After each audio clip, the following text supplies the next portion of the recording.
وقل رب اغفر وارحم وأنت خير الراحمين. الحمد لله وكفى وسلام على عباده أما بعد فأعوذ بالله من الشيطان الرجيم بسم الله الرحمن الرحيم. قال الله تبارك وتعالى أفحسبتم أنما خلقناكم عبثا وأنكم إلينا لا ترجعون. قال الله تبارك وتعالى في مقام آخر وَلَنَبْلُوَنَّكُمْ بِشَيْءٍ مِّنَ الْخَوْفِ وَالْجُوعِ وَنَقْصٍ مِّنَ الْأَمْوَالِ وَالْأَنفُسِ وَالثَّمَرَاتِ وَبَشِّرِ الصَّابِرِينَ. قال الله تبارك وتعالى إِنَّا لِلَّهِ وَإِنَّا إِلَيْهِ راجعون.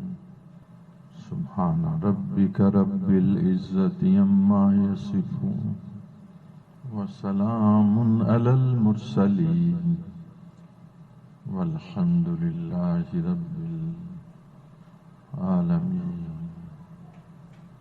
اللهم صل على سيدنا محمد وعلى آل سيدنا محمد وبارک وسلم.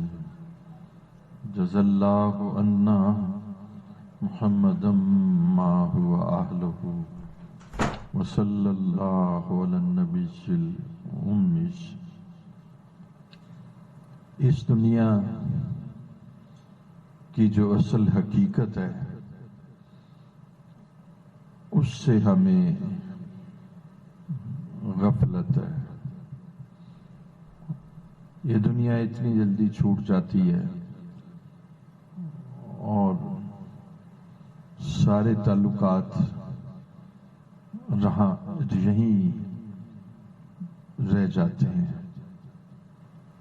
ایک شاعر کہتے ہیں کہ جب اس بزم سے اٹھ گئے لوگ اکثر اور اٹھتے چلے جا رہے ہیں برابر،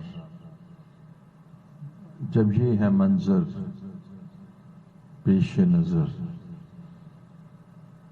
تیرا کیوں بہلتا ہے جی کیوں یہاں پر، یہ عبرت کی جا ہے تماشا نہیں ہے. جگہ جی لگانے کی دنیا نہیں. جو اس کی حقیقت کو نہیں سمجھتے، اس کو قیام گاہ سمجھتے ہیں، سیرگاہ سمجھتے ہیں، جس کو چراگاہ سمجھتے ہیں، جو اس کو رہنے کی جگہ سمجھتے ہیں، جو اس کو جنت بنانا چاہتے ہیں، جو اس سے محبت کرتے ہیں، جو ان کا قیام اور جن کی امیدیں جسے طول عمل کہتی ہیں ان کی موت سے آگے بڑھی ہوئی ہیں، تو وہ لوگ اس دنیا کی حقیقت کو نہیں جانتے. تو پھر وہ اس کے ساتھ ایسا ریلیشن، ایسی محبت اور ایسا تعلق بنا لیتے ہیں کہ وہ ہمیشہ دھوکے میں رہتے ہیں. فریب نظر، یہ فریب نظر ان کا اترتا ہے اس وقت جب کہ موت کا فرشتہ آ کے جھٹکا دیتا ہے اور جان لے جاتا ہے. ہمارے دوست یوسف نے جو اس دنیا سے رخصت ہو گئے، اس دنیا سے کچھ بھی نہیں لیا، اور سب سے کمال چیز اس کی دو صفات تھی. ایک تو اس کا قلب حب دنیا سے بالکل پاک تھا. یہ دعا کیا کرتا تھا کہ یا اللہ مجھے اتنی دیر زندہ رکھنا جتنی دیر زندہ رہنا میرے لیے بہتر ہو. اکثر یہ دعا کیا کرتا تھا. گویا کہ اس کو زندہ رہنے کی خواہش نہیں تھی. جب آدمی کے اندر نفسانی خواہشات ہوتی ہیں اور اس کے اندر شہوات اور لسٹ ہوتی ہے، پھر اس کی جینے کی امنگیں بڑھ جاتی ہیں۔ بلکہ حدیث میں آتا ہے کہ بوڑھے آدمی کا دل دنیا کی امنگوں میں جوان رہتا ہے، اس جوان کا دل بالکل دنیا سے سرد تھا۔ یہ وہ نعمت ہے جو ہر بندے کو حاصل نہیں ہوتی۔ جب تک کسی طالب علم میں اور جب تک کسی شیخ میں، جب تک کسی فقیہ میں حب دنیا نہیں نکلتی، اس کو دین کی سمجھ اور فقاہت میسر ہی نہیں آتی۔ وہ فقیہ النفس نہیں، فقیہ وہ ہوتا ہے جو فقیہ النفس ہو، جو اپنے نفس کو بھی پہچانے، اپنے نفس کے شرور کو بھی جانے، اور ایسے ہی نہیں کہ نفس اس کو کیا کہتے ہیں اگنائٹ کر دے، یعنی تیلی لگا دے تو وہ بھڑک اٹھ جائے، اور بھڑک اٹھنے کے بعد سارے شریعت کی حدود کو توڑ دے، اور نفس جو ہے وہ شریعت پر اور اخلاق حسنہ پر غالب آ جائے، اور وہ بدخلقی اور شریعت کے احکامات کو توڑنے میں آگے بڑھ جائے۔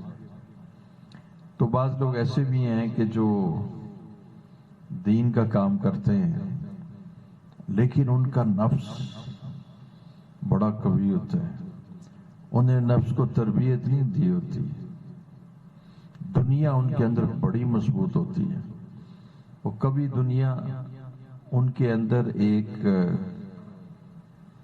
جیسے کہتے ہیں نا ایک بارود کی حیثیت سے کہ جس کا ریموٹ کنٹرول شیطان کے پاس، ابلیس کے پاس ہوتا ہے، ایک بارود اس کے اندر جسم میں، قلب میں، دماغ میں، کبھی وہ بارود تکبر کی شکل میں ہوتا ہے، کبھی حسد کی شکل میں ہوتا ہے، کبھی خدا بچائے نخوت کی شکل میں ہوتا ہے، اور کبھی حب دنیا کی شکل میں، کبھی دنیا کی چیزوں کے ہوس اور لالچ کی شکل میں بھی ہوتا ہے۔ تو چھوٹی چھوٹی سی دنیا کی چیزوں کی وجہ سے وہ اپنے دین کا نقصان کرتا رہتا ہے۔ تو بظاہر تو وہ نماز بھی پڑھتا ہے اور ممکن ہے کہ حدیث بھی پڑھاتا ہو، لیکن نفس کی اس نے تہذیب، نفس کو اس نے ٹیم کہتے ہیں، تربیت کرنا، ٹیمنگ۔ جیسے آپ کسی شکاری کتے کی ٹیمنگ کرتے ہیں، پھر بعض گھوڑوں کی کرتے ہیں، تو وہ تربیت، اس کو سکھلانا۔ تو نفس کو اس نے زیر ہونا سکھلایا نہیں ہوتا، وہ ہر جگہوں پر دین کے لیے اپنے آپ کو پیش کر دیتا ہے، لیکن جہاں اس کا نفس اڑے آتا ہے تو وہاں اس موقع پر وہ نفس کو زیر نہیں کرتا، اس موقع پر نفس اس پر غالب آ جاتا ہے اور اس کے ساری زندگی کے مقاصد کو ضائع کر دیتا ہے، کہ جس مقاصد کے ساتھ اس نے اپنی زندگی گزاری ہوتی ہے وہ نفس اس کا اتنا شدید نقصان کرتا ہے، کیونکہ اس کا بارود اندر بھرا ہوتا ہے اور ریموٹ کس کے پاس ہوتا ہے؟ شیطان کے پاس ہوتا ہے۔ تو فقیہ النفس ہونا کہ اپنے نفس کو جاننا، بلکہ فقیہ کہتے ہی اس کو ہے جو فقیہ النفس بھی ہو۔ جب تک انسان کے اندر حب دنیا، یعنی دنیا کی محبت، یعنی دنیا تو ناپسندیدہ نہیں ہے، حب دنیا، دنیا کی وہ محبت کہ جو اس کو اللہ رب العزت کے راستے سے روک دے، جو اس کو شریعت کے بالمطابق کھڑا کر دے، وہ تیز خواہشات، وہ اس کی ہیجانی اور اس کی طوفانی اور لسٹفل ڈیزائرز اور ایمبیشنز کے جو اس کو اندر سے ہلا کر رکھ دیں، وہ شریعت کے سامنے آڑ بن جاتی ہیں اور کھڑا ہو جاتی ہیں کہ پھر اس کو نفس کی جو خواہشات سے اس کے آنکھیں اندھی ہو جاتی ہیں، وہ شہوات اس پر غالب آ جاتی ہیں۔ کبھی تو مال کی محبت ہوتی ہے، اور کبھی شہرت، اور کبھی مال، اور کبھی شہرت، کبھی مال کی محبت، اور کبھی یہ بھی ہوتا ہے کہ کسی سے عداوت اتنی شدید ہو جاتی ہے کہ اس کی وجہ سے وہ اپنی آخرت کا نقصان کر لیتا ہے۔ تو ان تمام چیزوں کا جو ماخذ ہے وہ میں آپ کو بتانا چاہتا ہوں کیا ہے۔ یہ جتنے بھی رذائل ہیں، ان رذائل کا ماخذ جہاں سے یہ پنپتے ہیں، جہاں سے جنم لیتے ہیں، کہ اگر آپ نے کسی مرض کی اصلاح کرنی ہو تو مرض جہاں سے پنپتا ہے، جو اس کی اصل ہے، اس جگہ کو ناک آؤٹ کرتے ہیں۔ جو چیز پس بنا رہی ہے، اگر پس صاف کرتے جاؤ تو پس پیچھے بنتی چلی جائے گی، تو دیکھنا ہوتا ہے کہ وہ کون سی چیز ہے کہ جس میں پس بن رہی ہے، تو اس حصے کو صاف کرنا ہوتا ہے۔ وہاں کوئی ایسی اینٹی بائیوٹک اسٹرانگ قسم کی کہ جو بیکٹیریا اور جراثیم پس بناتے ہیں ان کو مار دیا جائے تاکہ پس بنانی۔ تو میں عرض کروں، یہ جتنے بھی رذائل ہیں اور جتنے بھی مصائب ہیں دین کے، جو دین میں وَلَا تَجْعَلْ مُصِيبَتَنَا فِي دِينِنَا، جو دین میں مصیبت بنتے ہیں، دین میں مصیبت بننے کا مطلب ہے کہ نفس کھڑا ہو جاتا ہے اور دین سے محروم کر دیتا ہے۔ نفس کھڑا ہو جاتا ہے اور دین کے ساتھ ٹکرا جاتا ہے۔ مثلا میں آپ کو مثال دوں، نفس کھڑا ہو جاتا ہے اور اپنی بیوی بچوں کے ساتھ زیادتی کر کے تو چھوٹی سی بات پر صبر نہ کرتے ہوئے، اور نفس کے اندر جو نخوت ہے وہ اتنی بلند ہو جاتی ہے کہ بس صرف 10 سیکنڈ میں اپنی زندگی تباہ کر دیتا ہے۔ پورا گھر بستا ہوا، اور اس کے اندر، بیوی کے اندر ہزاروں صفات ہوتی ہیں، لیکن ایک بات پر نفس جو بھڑکتا ہے تو 3 لفظ زبان سے نکالتا ہے اور یوں پھر اس کی دنیا تاریک ہو جاتی ہے، اور پھر اس کا کوئی حل نہیں ہوتا اس کے پاس۔ تو بعض اوقات یہ نفس اپنے پاؤں پر ایسی کلہاڑی ڈالتا ہے کہ بس پھر وہ آدمی، جسے کہتے ہیں نا، بعد میں کسی کام کا نہیں رہتا۔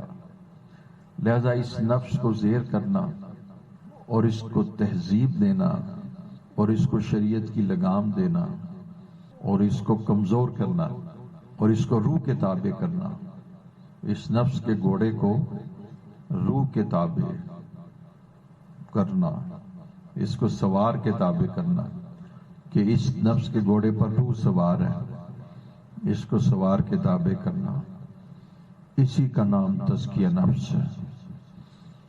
تو سب سے جو اصل گر ہے طریقت اور تصوف کا، کہ بندہ اپنے قلب سے حب دنیا نکال دے۔ اچھا، جو کلام کر رہا تھا اس کا ماخذ یہ تھا کہ یہ سارے رذائل کہاں سے پنپتے ہیں، تو آپ کو بتاتا ہوں، ان سارے رذائل کی جو جڑ ہے، جہاں سے ان کو غذا ملتی ہے، جہاں سے یہ پنپتے ہیں، تو وہ ہے حب الدنیا۔ اور حدیث نے بھی اس کو کنفرم کر دیا، راس کلی خطیئت، کلی خطیئت، خطیئت جتنے بھی گناہ ہیں اور جتنے بھی باطنی گناہ ہیں اور جتنے بھی ظاہری گناہ ہیں اور جتنے بھی رذائل ہیں اور جو کچھ بھی اللہ جل شانہ کی نافرمانی ہے، وہ تمام رذائل اس کی جو جڑ ہے کہ جہاں سے وہ پیدا ہوتے ہیں، جہاں سے ان کو قوت اور خوراک ملتی ہے، وہ حب الدنیا ہے، دنیا کی محبت ہے۔ تو میں نے اس نوجوان میں دیکھا کہ اس کے اندر حب الدنیا نام کی نہیں تھی، حدیث شریف میں آتا ہے کہ اللہ جل شانہ تمہاری چہروں کو نہیں دیکھتے، تمہارے قلوب کو دیکھتے ہیں۔ ہم انسان کو نہیں پہچانتے۔ بعض کا ایک آدمی جھگڑالو ہوتا ہے، جیسے یوسف کسی غلط بات کو برداشت نہیں کرتا تھا، کسی بھی غلط بات کو کی برداشت اس میں نہیں تھی۔ اور دوسری بات ہے کہ اس کے اندر نفاق نام کا نہیں تھا، اور سچی بات تو تلخ ہوتی ہے۔ اس کی کسی منافق آدمی سے دوستی نہیں بنتی تھی، اس کی دوستی کسی کم ظرف سے نہیں بنتی تھی۔ جس کا ظرف کم ہو اس سے اس کی دوستی نہیں بنتی تھی، اور جس کے اندر صدق نہ ہو اس سے بھی اس کی دوستی نہیں بنتی تھی۔ میں نے محمدین سے کہا کہ تم اس سے دوستی کر لو۔ جب محمدین ماشاءاللہ وائس پرنسپل بنے تو میں نے کہا بھی آپ کا میں ایک باڈی گارڈ بناتا ہوں، تو وہ ہے یوسف۔ اب بظاہر یوسف کی پرسنالٹی دیکھنے میں کوئی ایسی اس میں کشش نہیں تھی، جیسے ایک گنوار سا نوجوان، اور جسم بھی کوئی ایسا سمارٹ نہیں، موٹا سا اور یہ وہ۔ میں نے کہا میں تمہیں اس کے اندر 2 صفات بتاتا ہوں، صرف 2 صفات۔ ایک تو اس کے اندر صفت ہے کہ نام کا نفاق اس میں نہیں۔ میں نے کہا مجھے لوگ کہتے ہیں، مجھے لوگ، میں نے محمدین کو، تو محمدین وائس پرنسپل بنا تو میں نے کہا کہ محمدین مجھے یہ تھا کہ یہ بچہ ہے اور اس کو وائس پرنسپل بنا دیا ہے۔ میں نے کہا میں تمہیں ایک ساتھی دیتا ہوں جو بڑا مضبوط ہے اور بڑا بہادر بھی ہے، اور اس میں 2 صفات ہیں۔ اچھا، دیکھنے میں جیسے میں نے آپ کو بتایا کہ وہ کوئی قابل ذکر شخصیت نظر نہیں آتا تھا، اور بعض لوگ تو یہی سمجھتے تھے جیسے گنوار سا نوجوان ہے۔ میں نے کہا میں تمہیں اس کے اندر نہ 2 صفات بتاتا ہوں، 2 صفات اس کے اندر اتنی غیر معمولی ہیں کہ تمہیں پورے شہر میں تلاش کرنے سے نظر نہیں آئیں گی۔ میں نے کہا ایک صفت ہے کہ اس کے اندر صدق ہے، اس کے اندر صدق ہے۔ قرآن مجید میں ہے یوم ینفع الصادقین صدقہم، کہ روز قیامت جو چیز کام آئے گی نا، جس کو اللہ جل شانہ سب سے زیادہ وزن دیں گے، جس کی بہت زیادہ ویلیو ہوگی، جس کا وزن بہت لگے گا، وہ کیا ہوگی؟ وہ صدق ہوگا، سچائی۔ میں نے کہا اس کو تم دوسری طرح سے سمجھ لو، دوسری طرح سے کہ اس کے اندر نفاق نہیں ہے۔ میں نے کہا یہ تمہیں یہ گالیاں بھی دے دے گا، یہ ناراض بھی ہو جائے گا، یہ لڑائی بھی کر لے گا، لیکن اس کی کسی منافق سے دوستی نہیں ہو سکتی۔ یہ کتنی بڑی صفت ہے کہ منافقین کے بارے میں کہا گیا کہ اسفل السافلین، کہ سب سے نچلے درجے میں ہوں گے، جو منافقین ہوں گے وہ سب سے نچلے درجے میں ہوں گے۔ اب جو منافق کی جو یعنی صفات بیان کی ہے اس میں کہ وہ کبھی امانت میں خیانت کرتا ہے، کبھی وفا نہیں کرتا۔ تو میں نے کہا تمہیں میں ایک بات بتاتا ہوں کہ تم اس کو اپنے ساتھ رکھ لو، یہ تمہیں بڑا نفع دے گا، کہ اس کے اندر نفاق نام کا نہیں ہے۔ میں نے کہا میں نے اس کو 10 سال میں پرکھا ہے، اس کی کسی منافق سے دوستی نہیں ہوتی۔ اس کی اگر دوستی ہوگی تو سچائی سچوں سے ہوگی، اور وہ اس کے اندر صدق پایا جاتا ہے، اور اللہ جل شانہ کی بارگاہ میں یہ وہ صفت ہے کہ جو بڑی ریئر ہے، بڑی ناولٹی ہے، لوگوں میں تو پائی نہیں جاتی، بڑی مشکل سے تربیت کر کے یہ صدق جو ہے نا انسانوں کے اندر پیدا ہوتا ہے۔ یہ سچائی نہیں پیدا ہوتی. ہمارے اندر دوگلا پن اندر سے باہر، باہر سے، اور ہمارے اندر یہ چیز پیدا ہوتی نہیں. تو میں نے کہا دیکھو اس کے اندر نا صدق پیدا، اس سے صداقت ہے. اور دیکھو قرآن میں بھی آتا ہے کونوا مع الصادقین، یعنی یہ نہیں کہا گیا کہ جو نماز، مسلین نہیں کہا گیا، یہ جو نماز پڑھ لے ہیں، مبلغین بھی نہیں کہا گیا جو واز کر رہے ہیں، کہ تم ان کی صحبت اختیار کرو جو سچے ہیں. تو میں نے کہا یہ نا اندر سے بھی سچا ہے اور باہر سے بھی سچا ہے. بس اس کو تم جہاں مرضی دیکھ لو، یہ تمہیں سچا ہے. جب یہ تم سے ناراض ہوگا تو یہ تمہیں گالیاں بھی دے دے گا، تمہیں جو مرضی کر لے گا، لیکن اس نے نفاق اور منافقت نہیں ہے اس میں. تو یہ بہت ہی بہترین ساتھی ہے. اور دوسری صفت بتاؤں، دوسری صفت میں آپ کو بتاؤں کہ نسبت کی یہ بڑی قدر کرتا ہے. جب اس کو یہ پتا نا کہ یہ میرے شیخ کا عزیز ہے، ان کا یہ بھتیجا ہے، تو اس نسبت کی وہ اتنی لاج رکھے گا کہ تم سوچ نہیں سکو گے. میں نے کہا میں نے آج تک کسی شخص کو اس درجے کی وفاداری کرتے نہیں دیکھا.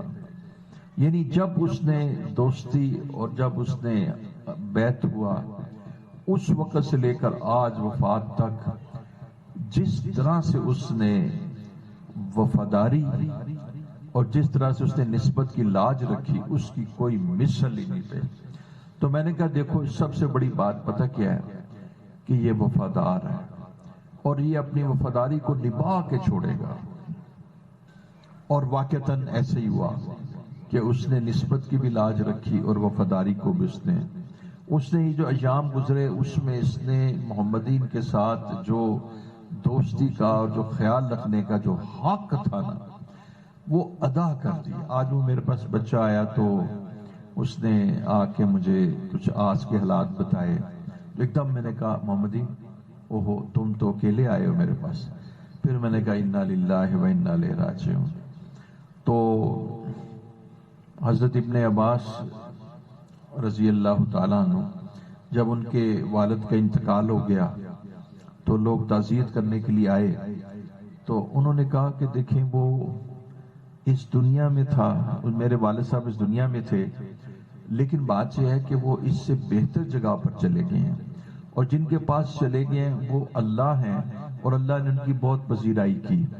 جہاں تک اس دنیا کا تعلق ہے اور آخرت اور اللہ رب العزت کی بارگاہ میں حاضری اور اس مقام کا تعلق ہے تو دونوں میں کوئی تقابل ہی نہیں ہے. تو لہٰذا وہ بہترین جگہ پہ چلے گئے. تو میں بھی یہی کہتا ہوں یوسف بہترین جگہ پہ چلے گئے.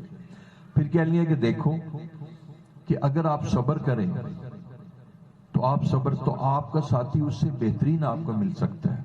وہ کیا کہ ابھی تو تمہارا ساتھی یوسف تھا نا، اور جب تم صبر کرو گے تو قرآن میں آتا ہے ان اللہ مع الصابرین، کہ صبر کرنے والوں کے ساتھ تو پھر اللہ کی معیت ہوتی ہے. تو صبر کرنے والوں کا ساتھی جو ہے نا وہ تو اللہ بن جاتا ہے. یہ دو صفات اتنی غیر معمولی پائی جاتی تھی اس نوجوان میں کہ پہلی تو اس کے اندر نفاق نہیں تھا، اور یقین جانیے کہ اللہ والے صرف اسی کو دیکھتے ہیں.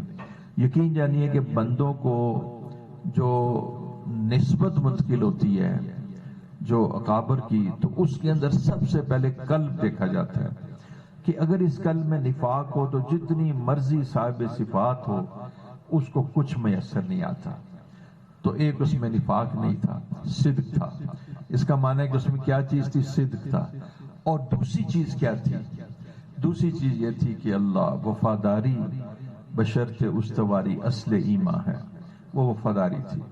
آپ کو عرض کرتا ہوں کہ جو حضرت ابو بکر صدیق رضی اللہ تعالیٰ عنہ کو جو حضور صلی اللہ علیہ وسلم سے تعلق تھا تو سارے صحابہ کا تعلق تھا. خلفائے راشدین میں عثمان، علی اور عمر رضی اللہ تعالیٰ عنہ اجمعین، ان ساروں کو رسول اللہ صلی اللہ علیہ وسلم سے بہت پیار ان کا تعلق تھا. لیکن سب سے انبیاء کے بعد افضل بشر اور صحابہ میں سب سے افضل جو ہیں وہ ابو بکر صدیق رضی اللہ تعالیٰ عنہ. تو یقین جانیے گا کہ اس کے بارے میں دو قول ہیں، اور میں بھی جب محسوس کرتا ہوں تو انہی دو چیزوں کو پاتا ہوں کہ پہلی چیز تو یہ کہ ابو بکر صدیق رضی اللہ تعالیٰ عنہ میں رسول اللہ صلی اللہ علیہ وسلم سے جو وفاداری تھی، اس وفاداری کا کوئی مثل دنیا میں پیش نہیں کر سکا، کوئی بھی نہیں پیش کر سکا۔ اور دوسرا علماء نے یہ تحریر کیا ہے کہ جو تقلید کا جذبہ تھا نا، ویسے تقلید اور وفاداری ملتی جلتی چیزیں ہیں کہ جتنی وفاداری ہوتی ہے اتنی زیادہ تقلید ہوتی ہے، اور تقلید سے مراد ہی وفاداری ہے۔ تو تقلید کا جذبہ جو تھا نا حضور صلی اللہ علیہ وسلم کو، آپ کو معلوم ہے صدیق کہلائے گئے کہ جب ابو جہل نے کہا کہ تیرا دوست سے بات کہتا ہے کہ بھئی میں آسمانوں پہ گیا واپس آیا، پہلے منوا لیا کہ اگر کوئی ایسا کہ تو یہ بات درست ہے، تو آپ نے فرمایا نہیں، یہ نہیں ہو سکتا۔ پھر فرمایا کہ یہ تو تمہارے دوست کہتے ہیں جو معراج کا واقعہ تھا، تو اس پر آپ ابو بکر صدیق نے کہا کہ ہاں اگر یہ حضور صلی اللہ علیہ وسلم یہ فرما رہے ہیں معراج کے واقعے کو تو وہ سچ اور حق ہے۔ تو ابو بکر کی نہیں، ابو جہل کی زبان سے سن کر حضرت ابو بکر صدیق نے معراج کے واقعے کی تصدیق کر دی اور صدیق کہلائے۔ تو یہ ان کے اندر جو تصدیق کا اور تقلید کا جو مادہ تھا وہ بہت گہرا مادہ تھا، اور دوسرا وفاداری کا مادہ۔ تو میں نے ایک دعا دی اس نوجوان کو کہ اللہ جل شانہ کہ روز قیامت اس کا حشر اصحاب رسول صلی اللہ علیہ وسلم کے ساتھ ہو، اور میں نے دعا دی کہ اللہ بالخصوص کیونکہ اس میں وفاداری اور تقلید کا جذبہ انتہا درجے کا پایا جاتا تھا، تو اس شخص میں اس کو اللہ رب العزت حضرت ابو بکر صدیق رضی اللہ تعالیٰ عنہ کے حلقے میں اس کو اٹھا دینا۔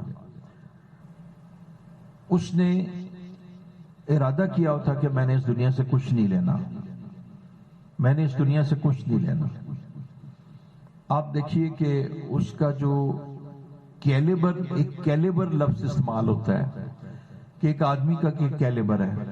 مثلا آپ کہتے ہیں کہ آپ کہتے ہیں دیکھو میں تمہارے لیے کیا دعا کروں، تو کوئی آدمی کہتا ہے جی میرا کینیڈا کا ویزا لگ جائے، کوئی کہتا ہے جی میری یہ انٹرویو ہے اس میں پاس ہو جائے، کوئی کہتا ہے کہ میرا یہ بزنس جو ہے وہ اسٹیبلش ہو جائے، کوئی کہتا ہے میں نے یہ جو میں نے تھوڑا سا یعنی فیکٹری کو بنائی ہے، جیسے میرے پاس پچھلے دنوں آئے تھے کچھ سیگل خاندان کے لوگ، تو وہ کہنے لگے کہ دعا کریں کہ ہماری یہ جو فیکٹری ہے اس میں یہ ہمیں فائدہ ہو جائے، ہمیں یہ نفع ہو جائے وغیرہ وغیرہ۔ تو ایک پولیٹیشین آئے تو وہ کہیں گے کہ آپ یہ دعا کریں کہ مجھے میں گورنمنٹ میں آ جاؤں۔ انہوں نے یہ کہا کہ میری بڑی ڈیزائر ہے کہ میں گورنمنٹ میں آ جاؤں۔ تو اپنا اپنا ایک ذوق ہے، اپنا اپنا کیلیبر ہے۔ اور کوئی آدمی یہ کہے گا کہ جی مجھے دنیا کے اندر زیادہ پرائیڈ اور بڑھائی یا کوئی پریسٹیج یا کوئی ڈیزگنیشن عہدہ مل جائے۔ تو آپ یقین جانیے گا کہ اس نوجوان نے یہ بات کہی کہ میں نے ڈاکٹر صاحب کی، اس نے میری جن دنوں میں بیمار تھا تو اس نے میری خدمت کی انتہا کر دی، اور خدمت سے خدا ملتا ہے۔ اور میں آپ کو عرض کروں کہ وہ جو عمل بھی کرتا تھا چھپ کے کرتا تھا، اس کا تذکرہ نہیں کرتا تھا، بالکل تذکرہ نہیں کرتا تھا۔ اچھا، اس کو جب اس دوران خود تکلیف ہوتی تو اپنی تکلیف کو پی جاتا اور بالکل بیان نہیں کرتا تھا، یعنی اس کے اندر صبر اور برداشت اتنا غیر معمولی تھا، اس کو حلم بھی کہتے ہیں۔ اس کے اندر صبر تھا اور برداشت تھا، یعنی اپنی اگر کچھ تکلیف ہے اس کو تو میری خدمت میں وہ اپنی تکلیف کا اظہار نہیں کرتا تھا اور اس تکلیف کو پی جاتا تھا۔ اور ایک معمول یہ تھا کہ جتنے بھی اس نے کام کیے، اس کی ایک بہت بڑی تعداد ہے، مدارس بنوائے، مساجد بنائی، اور بڑے بڑے میرا خیال ہے کہ اس نے بلا مبالغہ کروڑوں روپیہ جو ہے اس طرح یعنی اس میں سے خرچ کیا، اور فلاں جگہ پر پتھر لگنا ہے، فلاں جگہ پر وضو خانے بننے ہیں، فلاں عالم جو ہیں ان کا حال بہت ہی زیادہ اس وقت فقر کا حال ہے، اور وہ حدیث کے استاد ہیں، تو ان کو امداد پہنچانی ہے۔ اس ایک اٹیل پور میں ایک مدرسہ ہے، لیکن وہاں پر 200 بچے پڑھتے ہیں، لیکن جو ان کے استاد ہیں ان کے پاس انہیں غریب ہے تو بچے کو فیس نہیں دیتے، تو ان کا کوئی منتھلی ان کا بھی خرچہ لگانا ہے۔ اس طرح کے کام اتنی کثرت کے ساتھ، اور تذکرہ کوئی نہیں، اور خود اپنی جان کو ہلکان کرنا، اور اس کو یعنی میں نے ایک دفعہ کہا کہ یہاں سے آپ نے ملتان جانا ہے، اور مان کوٹ کے جو وہاں پر یعنی دارالقامہ بن رہا ہے وہاں پر علماء کے قیام کی کوئی جگہ نہیں، تو وہ آپ نے جا کے دیکھنی ہے، اور اسی کے ساتھ بھیج دیا کہ آپ نے یہاں پر وہاں چلے جانا ہے ایک دور مقام پر، وہ بھی کوئی 400-500، تو وہاں چلے گئے۔ یعنی اس نے اپنے آپ کو خالص دین کے لیے کر رکھا تھا، اور اس سب کچھ کرنے میں وہ سمجھتا تھا کہ میں کچھ نہیں کر رہا۔ اور دوسری بات جو اس کی کمال کی تھی کہ اس پہ اخفا، اس کو چھپا دیتا تھا، یعنی وہ سب کچھ کر کے نہ تو اس کا تذکرہ کرتا تھا، نہ اس پہ مان کرتا تھا، بلکہ اس کو ایسا چھپا دیتا تھا کہ آپ جتنا بھی معلوم کرنا چاہیں، آپ کو اس کا عمل دوسرے کی زبان سے پتہ لگ جائے گا، اس کی اپنی زبان سے جو اس نے جان مار دی ہوگی نا، اس کا وہ عمل آپ کو نہیں لگے گا پتہ۔ تو میں آپ کو اس بات کی طرف لے جاؤں کہ میں جو کہہ رہا تھا کہ کیلیبر، کہ آدمی کا کیلیبر میں بیان کر رہا تھا نا، کہ آدمی کا کیلیبر کیسے پتہ لگتا ہے، کہ اس کا معیار کیا ہے۔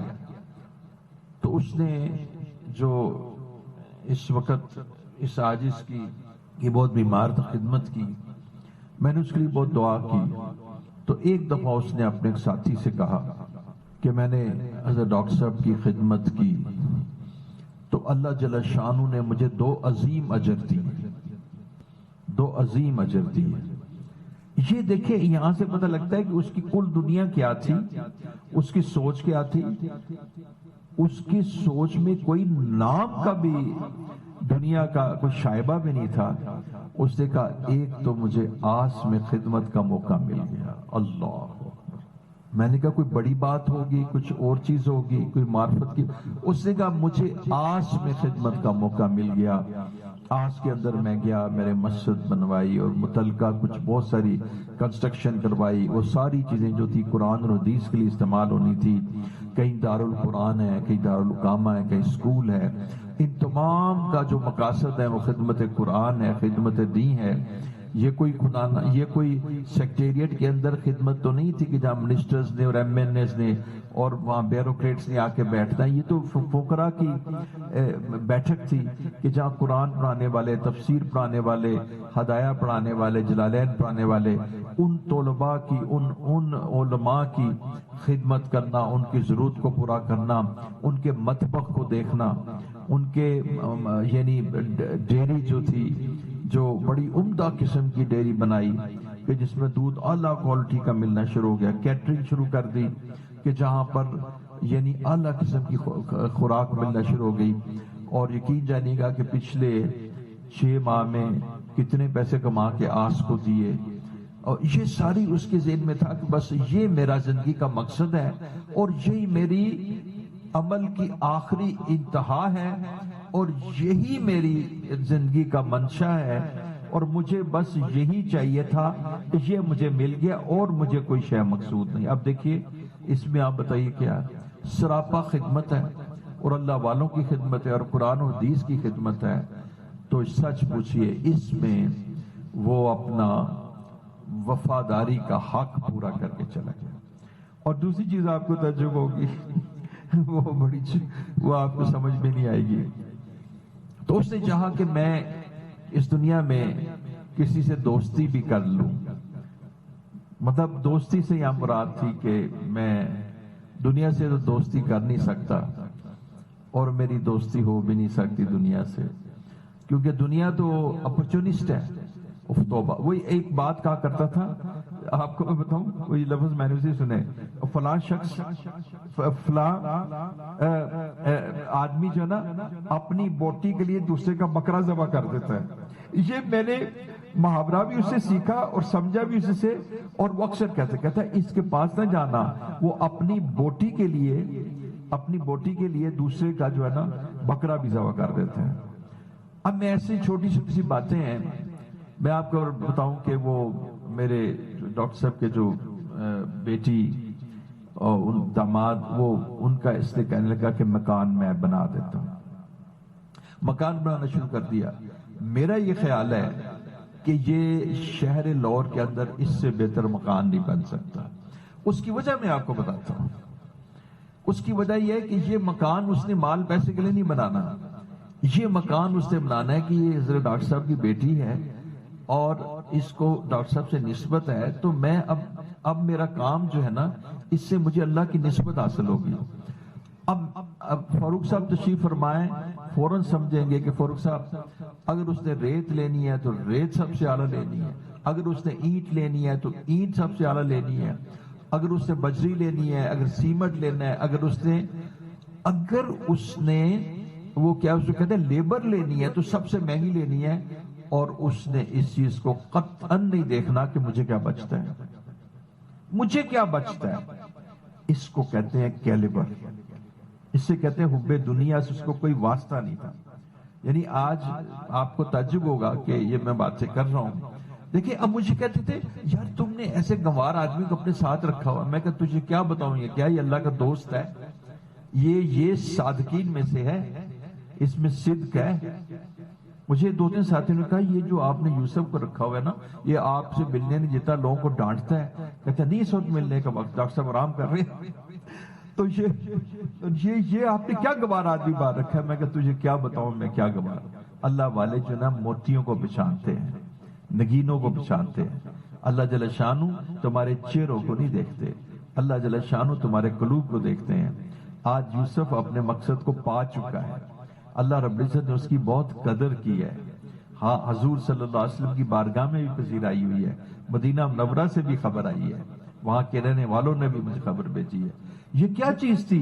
یوسف کو بہت عبادت گزار تھا، یوسف کو بہت ریاضت کرتا تھا، یوسف کے بہت کیا نوافل پڑھتا تھا، یا قرآن پڑھتا رہتا تھا؟ نہیں، یوسف کے اندر جو چند صفات کہ جو اصل عبدیت ہیں، اصل بندگی ہیں، وہ سب سے پہلی بات تھی کونوا مصادقین۔ دیکھیں یوم لا ينفع مال ولا بنون الا من اتى اللہ بقلب سلیم۔ اس لوگ نہ بیٹے کام آئیں گے، نہ بیٹے کام آئیں گے، اور نہ مال کام آئے گا۔ کام کیا آئے گا کہ جو اس دن قلب سلیم لے کے آئے گا۔ اللہ کی قسم اس کا قلب سلیم تھا، پہچانے کون؟ اب تو ڈاکٹر شاہد بس پہچانتا، تم کیا پہچانتے ہو؟ کئیوں نے مجھے کہا، میں نے کہا تم یوسف کو رہنے دو، اس کے اندر قلب سلیم تھا۔ اس قلب کے اندر میں آپ کو بتاؤں، اس کے قلب کے اندر غصہ تو تھا، کینہ کوئی نہیں تھا۔ آپ کو بتاؤں، آپ کو لگتا ہوگا کہ وہ متکبر تھا، وہ عاجز تھا۔ اس نے جو میرے ساتھ اس کا کلام ہوتا تھا، وہ کلام معرفت ہوتا تھا، وہ آپ کو پڑ جاتا تھا، وہ آپ کو مار بھی سکتا تھا، لیکن اس کے اندر غصہ ہونا اور بات ہے۔ غصہ تو کاظمین الغیظ، غصے تو بڑے بڑے بزرگوں میں بھی ہوتے ہیں، لیکن اس کے اندر عجز اور تواضع تھی۔ وہ اپنی اصل کو پہچانتا تھا، اور اس کا وہ تذکرہ بار بار سینکڑوں مرتبہ اس نے اپنی اصل کا تذکرہ کیا ہے، ہم کیا ہے، ہماری اصل کیا ہے۔ اور اس لیے وہ روتا بھی تھا، اور وہ کہتا تھا زندگی کا مقصد کیا ہے۔ کئی دفعہ اس نے کہا میں نے 40 سال کی عمر میں چلے جانا ہے، اور کئی دفعہ اس نے کہا کہ یا اللہ مجھے اتنی دیر زندہ رکھنا جتنی دیر میرا زندہ رہنا۔ یہ پتہ کس کی دعا ہے؟ آپ کو معلوم ہے؟ یہ رسول اللہ صلی اللہ علیہ وسلم کی دعا ہے، یہ حضور کی دعا ہے۔ اور حضرت میں آپ کو بتاتا ہوں، شیخ آپ تشریف فرمائیں، جس بندے کے اندر حب دنیا ہوگی نا، وہ یہ دعا نہیں مانگ سکتا۔ حضرت یہ دعا کہ اللہ تو مجھے اتنی دیر زندہ رکھنا جتنی دیر میرا زندہ رہنا بہتر ہے، جس شخص کے اندر حب دنیا ہوگی نا، وہ یہ دعا نہیں مانگ سکے گا بالکل، اور یہ بھی نہیں کہے گا میں نے 40 سال زندہ رہنا ہے۔ اور اس نے یہ بھی کہا کہ اللہ کہ جب فساد کا زمانہ ہو اور کوئی ایسی بات ہو کہ ڈاکٹر صاحب پہ کوئی خدا نخواستہ، یعنی دیکھیں اس کی محبت کی میں بات بتاؤں کہ ڈاکٹر صاحب پہ خدا نخواستہ کوئی مصیبت آ جائے تو اللہ مجھے اٹھا لینا کہ میں وہ دیکھوں ہی نہ. یہ اس کا اپنے شیخ سے عشق تھا، لہذا وہ سچا بھی تھا، سچا بھی تھا، عاشق بھی تھا، وفادار بھی تھا، صادق بھی تھا، امین بھی تھا، اور بے شک وہ کمال درجے کا صفات کا مالک تھا. ظاہر میں آپ کو گنوار سا نوجوان لگتا تھا پر اللہ کی بارگاہ میں مقبول تھا. میں آپ کو بتاتا ہوں حضرت قسم، مطلب ایک سچ بتاتا ہوں کہ جس وقت میں مدینہ منورہ میں گیا تو یہ میرے ساتھ آیا، ہم روضہ اقدس کے نیچے تھے تو شیخ عبد المجید جامی صاحب جو کہ ہمارے بڑے اکابر میں سے ہیں اور سلسلہ عالی نقشبندی کے بڑے اکابر شیخ ہیں، کہتے ہیں یہ کون ہے؟ میں کہا حضرت یہ کنسٹرکشن کا کام کرتا ہے. کہتے ہیں ٹھیکیدار ہے. میں نے کہا حضرت ٹھیکیدار ہے. کہتے ہیں اس کو بلاؤ، جلدی بلاؤ اس کو. میں نے اس کو بلایا، میں کہ یوسف آ جاؤ، تمہیں بلایا جا رہا ہے، کوئی خاص بات ہے. حضرت میں یوسف کو 100 سال بھی اجازت اور خلافت نہ دیتا. اس کی جو اپیرنٹ، جو اس کی ٹاکس اور اس کی جو اپیرنٹ لکس اور اس کی چونکہ ظاہر میں بھی ڈیلیکیٹ اور ڈیسنٹ اور سیولائزڈ ہونا ضروری ہے، ظاہر میں تو سیولائز نہیں تھا. میں تو کبھی بھی کہیں گے اس میں بڑی ثابت صفات ہے. اللہ کی قسم اس عاشق نے اور اس صاحب معرفت بزرگ نے اس کے قلب میں ڈالا، دیکھا تو کہیں گے کہ اس کے اندر صدق ایسا موجود ہے اور اتنی صفات کا مالک ہے. اس کو ابھی روضہ اقدس کے وہ جو گنبد خضرا کے نیچے، حضرت گنبد خضرا کے نیچے اس کو اجازت دیتا ہوں میں. حضرت میں حیران ہو گیا. میں کہ حضرت یہ تو آپ نے اجازت دے دی ہے، میں نے تو دینی نہیں تھی. یعنی باوجود کہ یہ کہہ کے تو انہوں نے فرمایا میں اس کو اجازت دیتا ہوں. اور پھر حضرت نے اس کو اجازت دی. اب دوبارہ بھی اس کو بلاتے تھے، کہتے تھے یہ بڑا. میں نے آپ یقین جانیے 3 بندوں کی سفارش کی کہ حضرت ان کو اجازت دے. حضرت تینوں کے تینوں علماء کرام تھے اور تینوں کے تینوں 10 سال سے قرآن دے رہے تھے اور تینوں کو مراقبہ کر کے کہنے لگے کہ نہیں، ابھی ان کے باطن صاف نہیں ہوئے، ابھی ان کے باطن صاف نہیں ہوئے. وہ میرے پاس 10 سال سے آ رہے تھے اور میرے پاس وہ دین کا کام بھی کر رہے تھے اور کہیں گے ابھی ان کے باطن نہیں صاف، ان کے قلب کے اندر نہ وہ حب دنیا ہے اور یہ نہ ابھی دنیا کے حریص ہیں. تو میں چپ ہو گیا. میں نے اپنی بات اس آدمی کو دیکھ کے انہوں نے تعریف کی اور میں اللہ کو حاضر ناظر جان کے کہتا ہوں کہ جس وقت دارالقرآن بنا رہا تھا اور اس دارالقرآن کے اندر جو ہمیں مشقتیں آئیں اس وقت پھر یہ یعنی آپ یقین جانیے گا سب سے پہلے تو افسوس کا مقام کہ یہ پاکستان لاہور کہ جب ان کو یہ معلوم ہو گیا کہ دارالقرآن، حالانکہ اسی رو کے اندر اکیڈمیز بنی ہوئی تھی اور بعض تھیٹرز بھی بنے ہوئے تھے، لیکن دارالقرآن کی اس قدر شدید مخالفت ہوئی. اب 20 بندے آتے تھے، ہمارا 1 لاکھ کا سریہ اٹھا کے لے گئے، لگی ہوئی شٹرنگ گرا دی اور کہا نہیں آگے بن سکتا. اچھا یہ کیا کرتا تھا؟ یہ جب کچھ لوگ آئے اس کے پاس کہ جی آپ اوپر منزل نہیں کر سکتے بلا وغیرہ وغیرہ، یہ میں آپ کو اس کی تھوڑی سی بات سنا دوں، اس کی گھبراہٹ کی بات آپ کو سنا دوں جس کو میں ابھی گھبراہٹ کہہ رہا ہوں. تمہارا کیا خیال ہے؟ یہ دارالقرآن نہیں بنے گا، یہ بن کے رہے گا. میں قرآن کا خادم ہوں اور یہ قرآن کا یہ گھر بن کے رہے گا، یہاں بچے پڑھیں گے. تم مجھے کس رستے سے آؤ گے؟ تم مجھے غنڈہ گردی کے رستے سے آؤ گے تو میں اس سے بڑھ کر غنڈہ کروں گا. تم مجھے پولیس کے رستے سے آؤ گے تو میں اس سے بڑھ کر تمہیں ملوں گا. تم مجھے انٹیلیجنس کے رستے سے آؤ گے تو میں اس سے بڑھ کر تمہیں ملوں گا. تم میرے ساتھ لڑائی کرو گے تو میں اس سے زیادہ بندے لے کے آؤں گا. تو وہ بھی سنیے، تم میرے ساتھ شرافت کرو گے تو میں تمہارے پاؤں پہ پڑ جاؤں گا. یقین جانیے میں نے 3 بندوں کو سنایا. انہوں نے کہا بندہ کون ہے؟ انہوں نے پھر آگے سے انہوں نے کہا تم کیا سمجھتے ہو؟ تم یہ سمجھتے ہو کہ تم اس دارالقرآن کو روک لو گے؟ یہ نہیں رکے گا. البتہ دیکھیں حضرت یہ بات ہی ہوتی ہے نا، ذرا تھریٹ ہی دینا ہوتا ہے نا. جب آدمی نے دین کی ثابت دین کی اس کے لیے جی برتری کے لیے، سر بلندی کے لیے، تو اس نے کہا تمہارا کیا خیال ہے میں تمہیں چھوڑوں گا؟ تمہارا کیا خیال ہے کہ تم اس سڑک پہ گزرو گے؟ حضرت یہ اس کا عام کلام نہیں تھا شیخ، اس نے خدا کی قسم اس نے جہاد کیا. اس نے کہا تمہارا خیال ہے کہ تم سڑک پہ چل سکو گے یہاں سے؟ تمہارا ہی خیال ہے، میں تمہارے ساتھ جو کروں گا میں تمہیں بتاؤں گا. مطلب ہے اس کا مطلب تھا کہ میں تمہارا جینا تو بار کر دوں گا، تم مجھے آ کے تڑی دیتے ہو. آپ یقین جانیے 80% مخالفت اس کی اس مکالمے سے ختم ہو گئی. اور پھر اللہ کی شان، ہمیں کنٹونمنٹ بورڈ سے ایک ایسا آدمی ملا کہ میں آپ کو بتاؤں اللہ کی شان، وہ بھی اسی کی عشق کی داستان ہے. اس نے کہا میں نے نا 21 سال یہ کام کر لی ہے، اب میں دارالقرآن بنا کے چھوڑوں گا. حضرت وہاں کا آدمی گورنمنٹ کا مطلب جو بھی اس کو فیڈرل کہتے ہیں، اس نے کہا کہ میں نے 21 سال نوکری کر لی، مجھے جیسا نکال دیں گے نا بس ٹھیک ہے. لو جی وہ بندہ آیا، میں مدینہ منورہ میں تھا، میں نے کہا میں واپس آ جاؤں. انہوں نے کہا آپ ضرورت آرام سے وہاں عبادت کریں، آپ کا دارالقرآن بنے گا. یوسف نے اس دارالقرآن کی تعمیر کے اندر اپنا خون دیا، اپنا وقت دیا، دل دماغ دیا، جسے کہتے ہیں نا all sterling qualities of head and heart. دل اور دماغ کی جتنی بھی اسٹرلنگ کوالٹیز ہوتی ہیں اس نے سب کچھ کر کے وہ دارالقرآن کو اس نے بنا دیا.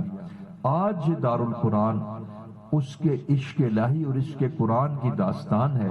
یہ اس کا وہ تاج محل ہے کہ جو قیامت تک جو لوگ اس دارالقرآن میں آتے رہیں گے اور وہ یوسف کو اجر ملتا رہے گا. طلحہ جو دارالقرآن کے امیر ہیں وہ کہتے ہیں میں اندر جاتا ہوں یوسف نظر آتا ہے، باہر جاتا ہوں یوسف نظر آتا ہے، ہر حالت میں یوسف نظر آتا ہوں.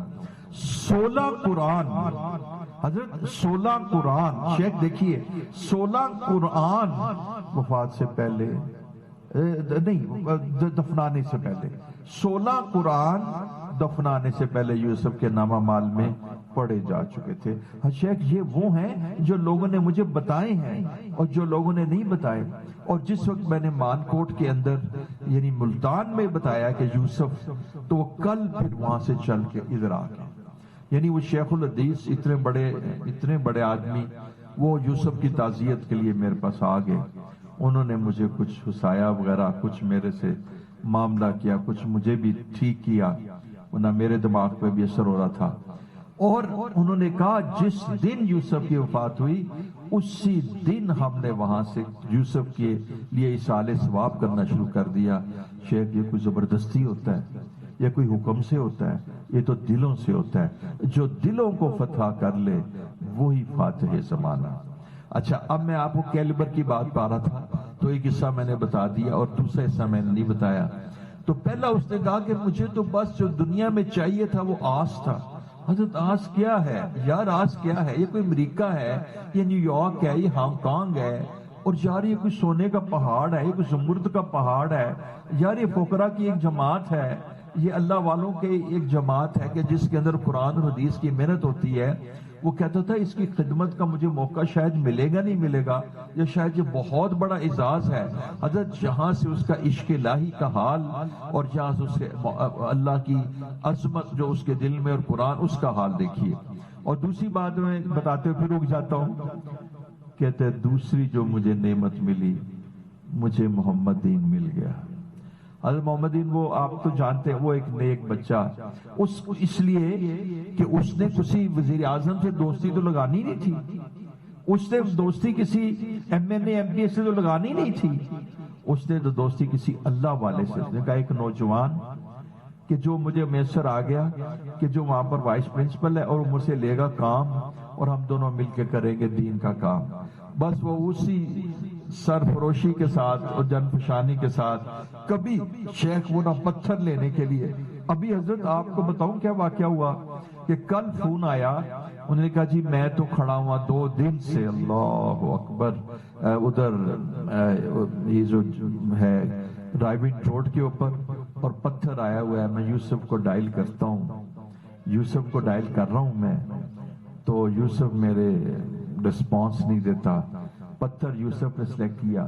یہ حضرت وہاں سے کوئی آگے پشاور سے آگے کوئی پتہ نہیں بنیر یا کوئی ایسے علاقے سے جا کے انہوں نے پتھر خریدا مسجد کے لیے. حضرت وہ پتھر کی بھی بڑی خوبصورت داستان ہے. وہ پتھر حضرت آپ کے گھر میں لگانا ہوتا نا تو یوسف یہیں سے خرید لیتا. یوسف نے اللہ کے گھر میں پتھر لگانا تھا. یوسف نے اس میں جان مار دی اور یوسف نہ پھرتے پھراتے اس جگہ پر پہنچ گیا جو سب سے اعلیٰ ترین پتھر تھا. وہ اعلیٰ ترین پتھر کی جی سلیکشن بھی ہوگی، پیمنٹ بھی کر دی. کل وہ پورا ٹرک آیا. میں نے پھر محمدین کو فون کیا.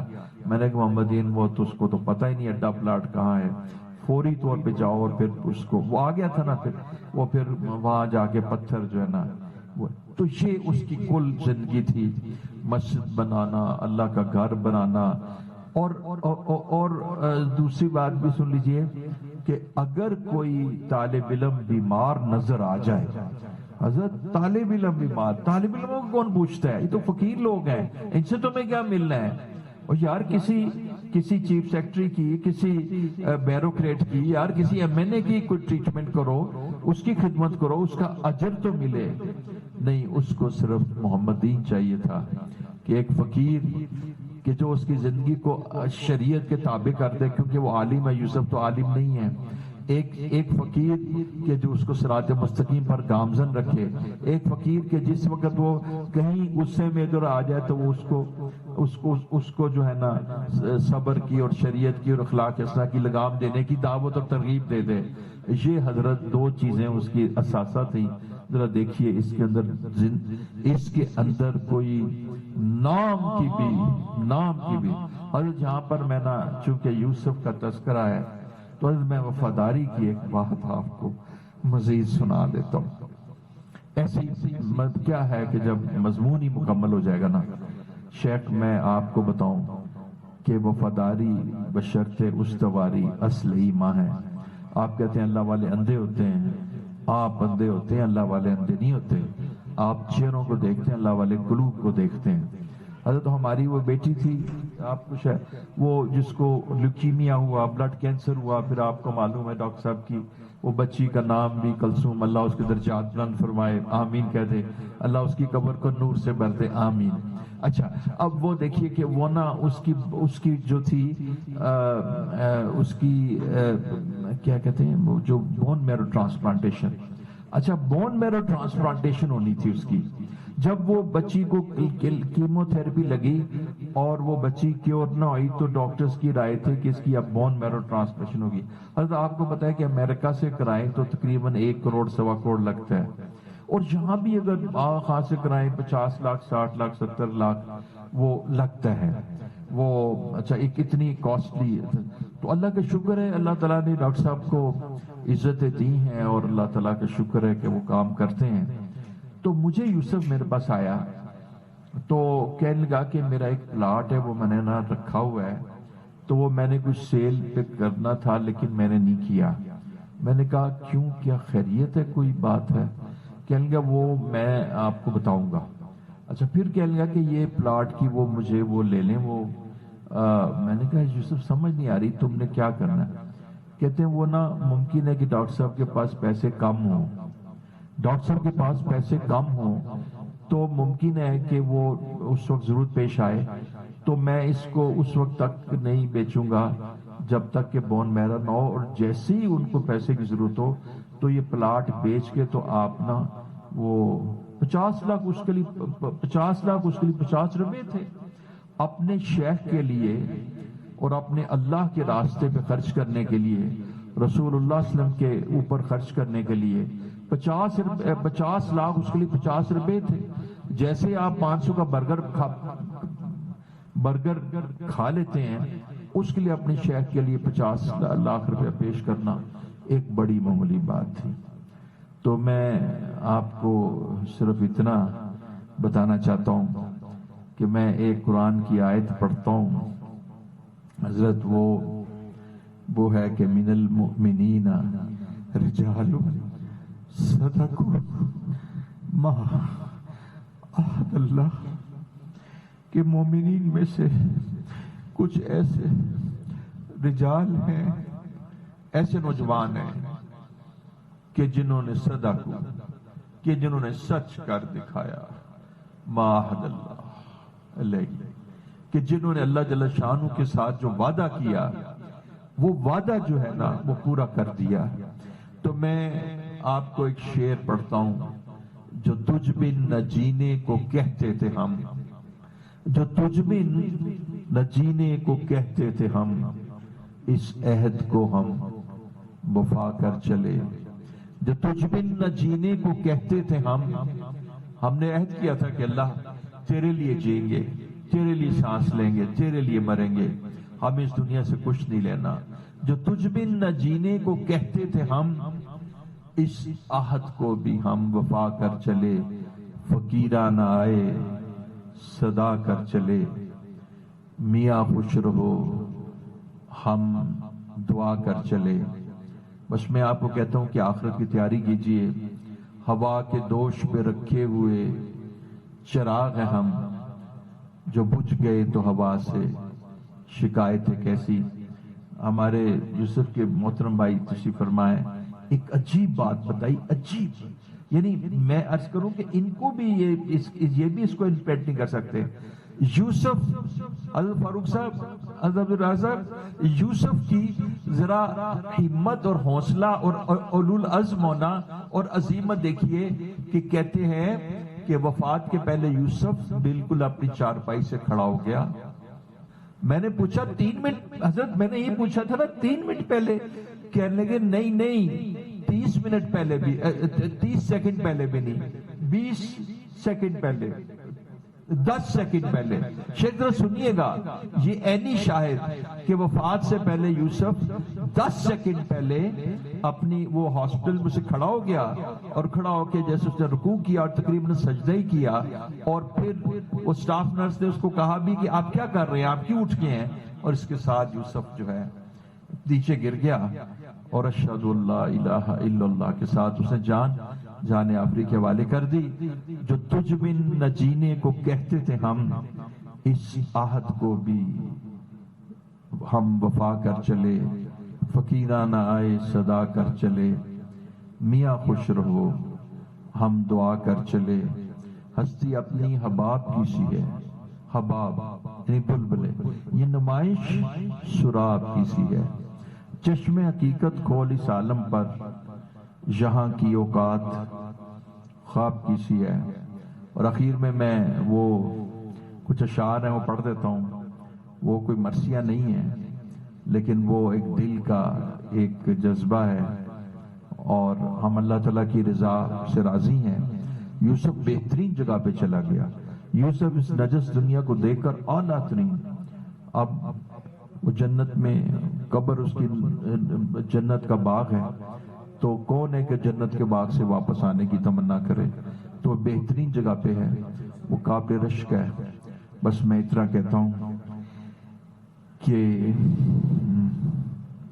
یہ ہماری ان دنوں دوستاں، اس کو کہتے ہیں، یہ جو بال ہوتے ہیں نا آنکھوں کے، اس کو میاں کہتے ہیں، یہ ہماری ان دنوں دوستاں، میاں جس کے غم میں ہے خون چکا، وہی آفت دل دوستاں، وہی آفت دل دوستاں، کسو وقت ہم سے بھی یار تھا، اگر جائی ہوگی تو ادھر صبا، تو یہ کہیے اس سے کہ بے وفا، مگر ایک شاہد شکستہ پا، تیرے باغ تازہ میں خار تھا، نہیں تازہ دل کی شکستگی، یہی درد تھا یہی خستگی، اسے جب سے ذوق شکار تھا، اسے زخم سے سروکار تھا، اگر جائی ہوگی تو ادھر صبا، تو یہ کہیے اس سے کہ بے وفا، مگر ایک شاہد شکستہ پا، تیرے باغ تازہ میں خار تھا۔ اللہ جل شانہ سے دعا ہے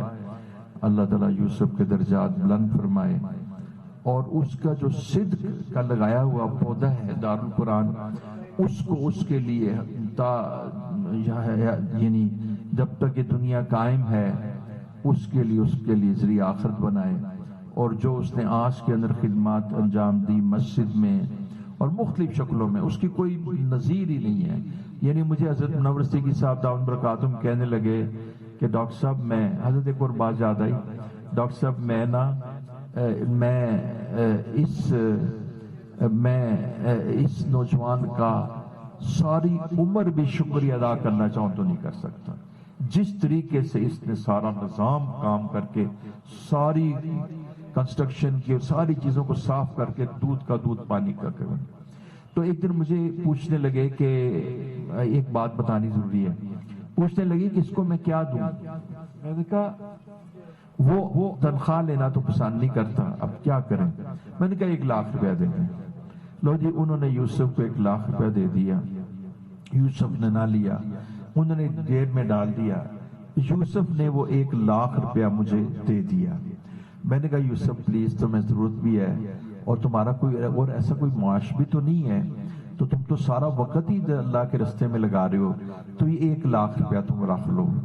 اس نے حضرت شبان ختم نبوت کی مسجد بن رہی تھی, چونکہ وہ خالد سے دیا تھا, اس میں جا کے وہ 1 لاکھ روپیہ دیا کہ میں نے اس کا عوض نہیں لینا. حالانکہ عوض لینا جائز ہے, جو لوگ حدیث پڑھاتے ہیں اس کا عوض لینا جائز ہے. جو شیخ البخاری ہیں بخاری, لیکن اس نے اپنے آپ کو اتنا پاک اور صاف رکھا تھا. اور اس کے بعد صرف یہ بات, اب زیادہ سے زیادہ یہ بات جو ہوگی 20 یا 21 3 ہفتے سے ہوگی, کہ پھر حضرت نورسی صاحب نے 1.5 لاکھ روپیہ دیا, تو وہ نہیں لیا, نہیں قبول کیا, نہیں قبول کیا, وہ لیا ہی نہیں کہ میں نے اس کا عوض نہیں لینا. حضرت دیکھ لیجئے, اگر قبول کر لیتا تو 1.5 لاکھ ہی تھا, اور آج دیکھیے کہ یہ اللہ کے لیے خالص کر لینا کتنا اعلیٰ ہے. آج اربوں اور خربوں میں لوٹ رہے ہیں, اللہ کی رضا کے مزے لوٹ رہے ہیں. لہذا کسی کے بارے میں یہ نہیں کہا جا سکتا کہ اس کی مغفرت ہو گئی. صرف میں ایک کلام اس وجہ سے کرتا ہوں, لوگوں کو بھی تعجب ہوتا ہے, علماء کرام کو بھی تعجب ہوتا ہے, اور بعض احباب کو بھی. ہم اللہ تعالیٰ کی بارگاہ میں مغفرت کے خواہش مند ہیں, لیکن کچھ ایسی علامات ہوتی ہیں, کچھ ایسی علامات ہوتی ہیں جو اس آدمی کے اندر پائی جاتی ہیں, اور وہ اللہ جل شانہ کو اس قدر پسند ہے کہ ایسے آدمی کو اللہ جہنم میں نہیں ڈالتے, جہنم میں نہیں ڈالتے. جیسے میں نے آپ کو بتایا, صدق ہے, قلب سلیم ہے, پھر یہ ہے کہ حب دنیا سے پاک ہے, پھر یہ کہ صبح و شام اس کے جو ہاتھ ہیں اور اس کی جو دماغ ہے اور اس کی جو سوچ ہے وہ اسی میں ہی. کہنے لگا حضرت وہ ایک شیخ الحدیث ہیں, تو انہوں نے نا ایک بڑے مشقت میں پھنسے ہوئے ہیں, اور ان کا یہ کوئی قرضہ بہت زیادہ چڑھا ہوا ہے, تو یہ ایک مسئلہ بنا ہوا ہے. اس کی وجہ سے وہ 34 سال ان کو بخاری شریف پڑھاتے ہو گئے. تو ہم ان کی مدد کرنا, میں نے کہا یوسف ہم ضرور کرتے ہیں مدد. بس یوسف مجھے بتاتا تھا, اور میرے لیے بھی اللہ کا راستہ کھل جاتا تھا, اور اللہ دینے والے ذات ہے. کروڑوں روپیہ اللہ رب العزت نے یوسف کے ذریعے سے مختلف مساجد اور ادھر اللہ تعالیٰ کی دی توفیق سے ہم نے خرچ کیا ہے. تو میں صرف آپ کو بتانا چاہ رہا ہوں کہ دنیا ختم ہو جانے والی ہے. اس دنیا کی اتنی امنگیں نہ رکھیں, اتنی امید نہ رکھیں. آج جو یوسف کو حاصل ہے وہ اس سے بہت بہتر ہے جو ہم جمع کر رہے ہیں. وآخر دعوانا الحمدللہ رب العالمین. لا الہ الا اللہ, لا الہ الا اللہ, لا الہ الا اللہ, لا الہ الا اللہ, لا الہ الا اللہ, لا الہ الا اللہ, لا الہ الا اللہ, لا الہ الا اللہ, لا الہ الا اللہ, لا الہ الا اللہ, لا الہ الا اللہ. محمد رسول اللہ صلی اللہ علیہ وسلم. لا الہ الا اللہ, لا الہ الا اللہ, لا الہ الا اللہ, لا الہ الا اللہ, لا الہ الا اللہ, لا الہ الا اللہ, لا الہ الا اللہ, لا الہ الا اللہ.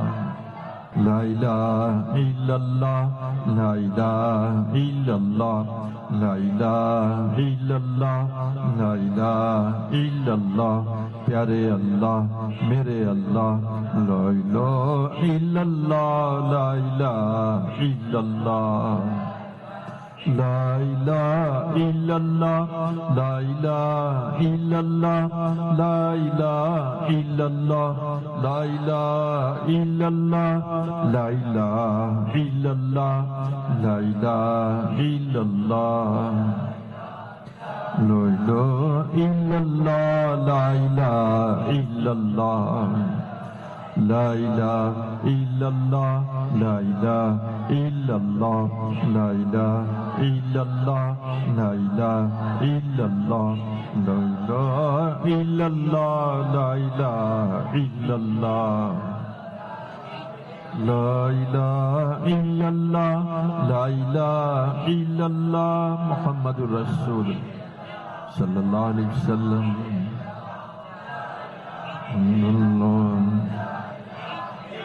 لا الہ الا اللہ لا الہ الا اللہ لا الہ الا اللہ لا الہ الا اللہ لا الہ الا اللہ لا الہ الا اللہ لا الہ الا اللہ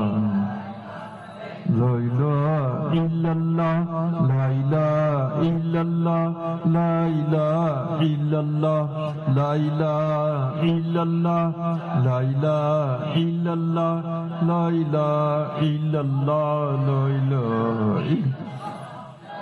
محمد رسول اللہ صلی اللہ علیہ وسلم لا الہ الا اللہ لا الہ الا اللہ لا الہ الا اللہ لا الہ الا اللہ لا الہ الا اللہ لا الہ الا اللہ لا الہ الا اللہ لا الہ الا اللہ لا الہ الا اللہ لا الہ الا اللہ لا الہ الا اللہ لا الہ الا اللہ لا الہ الا اللہ لا الہ الا اللہ لا الہ لا الہ الا اللہ لا الہ الا اللہ لا الہ الا اللہ لا الہ الا اللہ لا الہ الا اللہ لا الہ الا اللہ لا الہ الا اللہ لا الہ الا اللہ ربنا ربنا ظلمنا انفسنا وَإِن لَّمْ تَغْفِرْ لَنَا وَتَرْحَمْنَا لَنَكُونَنَّ مِنَ الْخَاسِرِينَ رَبِّ اغْفِرْ وَارْحَمْ وَأَنْتَ خَيْرُ الرَّاحِمِينَ یا ارحم الراحمین۔ اللہ رب العزت، ہم اقرار کرتے ہیں کہ ہم بہت گناہ گار ہیں۔ اللہ جل شانہ، ہم اقرار کرتے ہیں کہ ہماری آنکھیں گناہ کرتی ہیں۔ اللہم صلی علی سیدنا محمد وعلی آل سیدنا محمد وبارک وسلم۔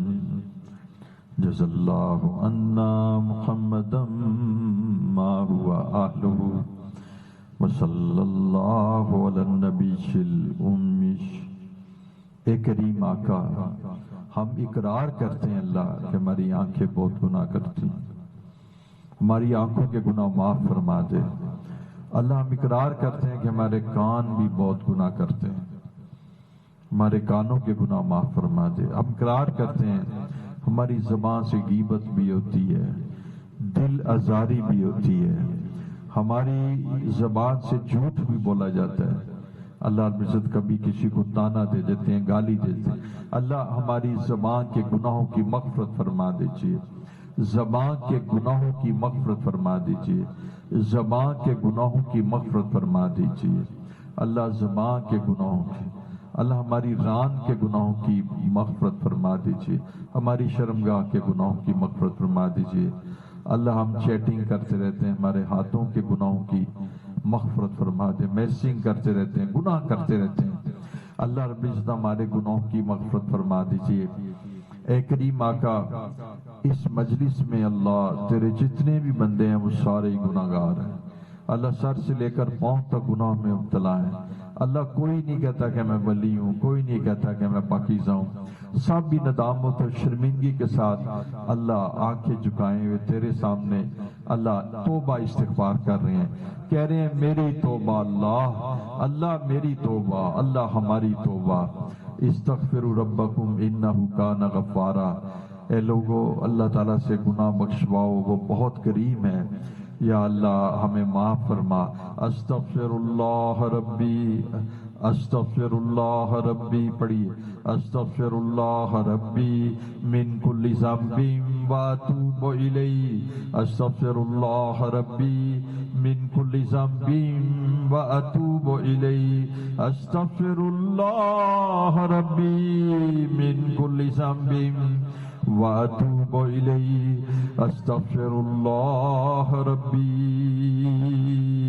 من کل ذنب واتوب الیہ، استغفر اللہ ربی من کل ذنب واتوب الیہ، استغفر اللہ ربی من کل ذنب واتوب الیہ، استغفر اللہ ربی من کل ذنب واتوب الیہ، استغفر اللہ ربی من کل ذنب واتوب الیہ، استغفر اللہ ربی من کل ذنب واتوب الیہ۔ اے اللہ ہمارے سارے گناہوں کی مغفرت فرما دیجیے۔ اللہ رب العزت آج ہماری اس مجلس ذکر میں جو لوگ آ گئے ہیں اللہ رب العزت ان پر اپنی رحمت اور برکت نازل فرما، اللہ ان سب کی مغفرت فرما۔ اللہ رب العزت آپ کی بارگاہ میں درخواست ہے کسی ایک کو بھی محروم نہ فرما، آنے والوں کو اپنی بارگاہ میں شرف قبول عطا فرما، دین سے باپر حصہ نصیب فرما۔ اے اللہ یوسف کی مغفرت فرما، اس کو عذاب قبر سے بچا، اللہ ہر طرح کی لغزشوں سے اور کوتاہیوں سے اس کو معاف فرما۔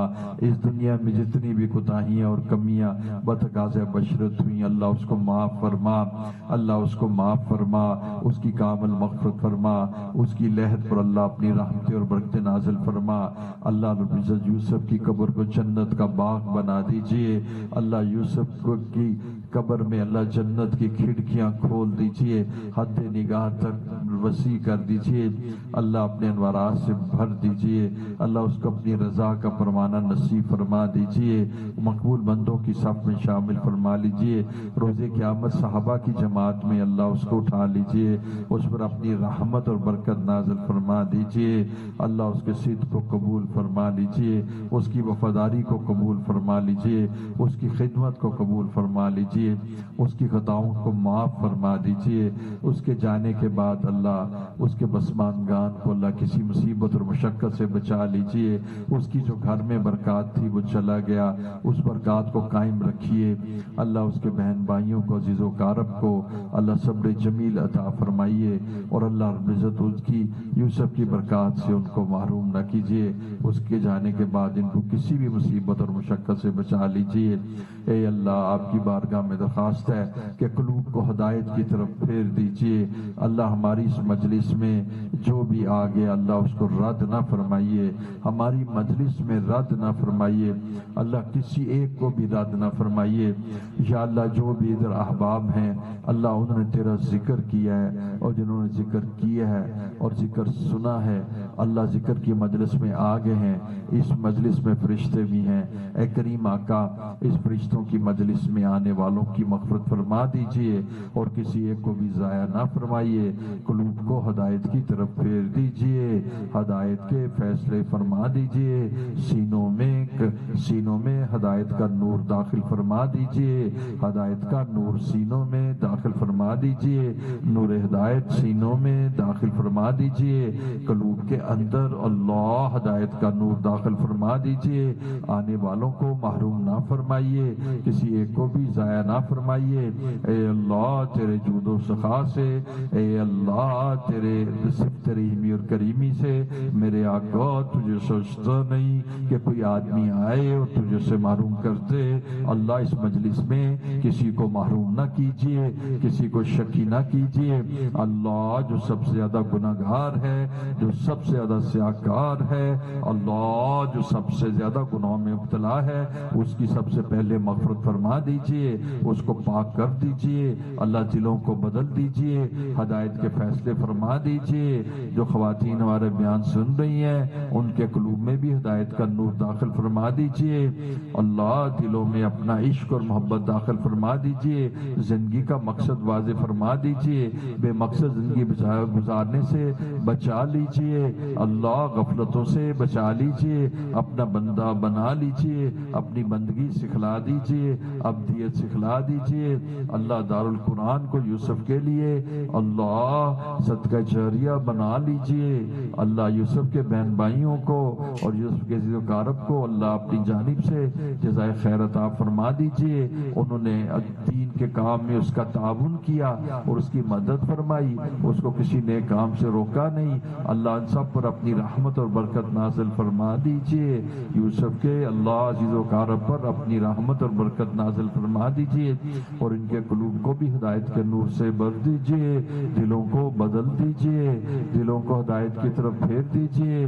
اے اللہ آپ کی بارگاہ میں درخواست کرتے ہیں، انا للہ و انا الیہ راجعون، اللہم اجرنی فی مصیبتی واخلف لی خیرا منہا واخلف لی خیرا منہا واخلف لی خیرا منہا۔ اے اللہ اپنا دوست بن، اے اللہ ہمارے دوست بن جائیے۔ اللہ عزت اپنا قرب نصیب فرما دیجیے، اپنا تعلق عطا فرما دیجیے۔ آج جو لوگ ہیں اللہ جس میں کسی ایک کو بھی رد نہ فرمائیے، کسی ایک کو بھی رد نہ فرمائیے، کسی ایک کو بھی ضائع نہ کر دیجیے۔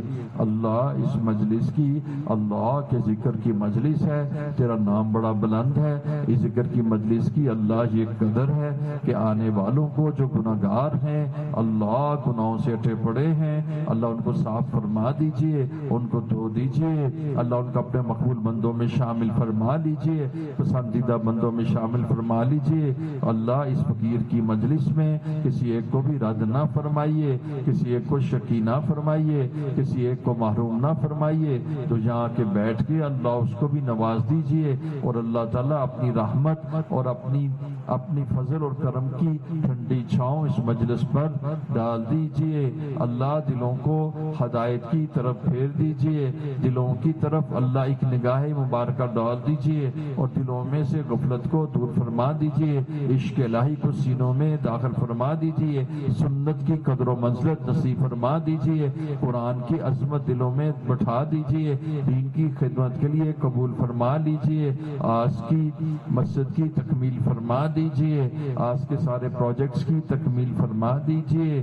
اللہ رب العزت ہمارے گناہوں کی مغفرت فرما دیجیے، ہمیں اپنے پسندیدہ بندوں میں، اپنے برگزیدہ بندوں میں، اللہ ہمیں اپنے مقبول بندوں میں شامل فرما لیجیے، اللہ اپنے پسندیدہ بندوں میں شامل فرما لیجیے، اللہ ہماری دستگیری فرما دیجیے، پوری پوری دستگیری فرما دیجیے، پوری پوری دستگیری فرما دیجیے، اللہ پوری پوری دستگیری فرما دیجیے۔ آپ کی تائید اور نصرت کے ہم طلبگار ہیں، اللہ دستگیری فرما دیجیے، نصرت اور تائید فرما دیجیے، اللہ ہمارے کمزور دلوں کو مضبوط بنا دیجیے، اللہ ہمارے کمزور ایمانوں کو قوی کر دیجیے، اللہ ہمیں آخرت کی تیاری کرنے والا بنا دیجیے، حب دنیا کو سینے سے نکال دیجیے، دنیا کی لسٹ کو، دنیا کی گریڈ کو، دنیا کے لالچ کو، دنیا کی شہوات سے سینے کو پاک فرما دیجیے، سینے میں اللہ قرآن کا نور داخل فرما دیجیے، اللہ سینے کو قرآن کا عاشق بنا دیجیے، قرآن کے انوارات کو سینوں میں داخل فرما دیجیے، اللہ ہمارے دوستوں کے رزق میں برکت عطا فرما دیجیے، دوستوں کے کاروباروں میں برکت عطا فرما دیجیے، اللہ بے روزگاروں کو روزی عطا فرما دیجیے، اللہ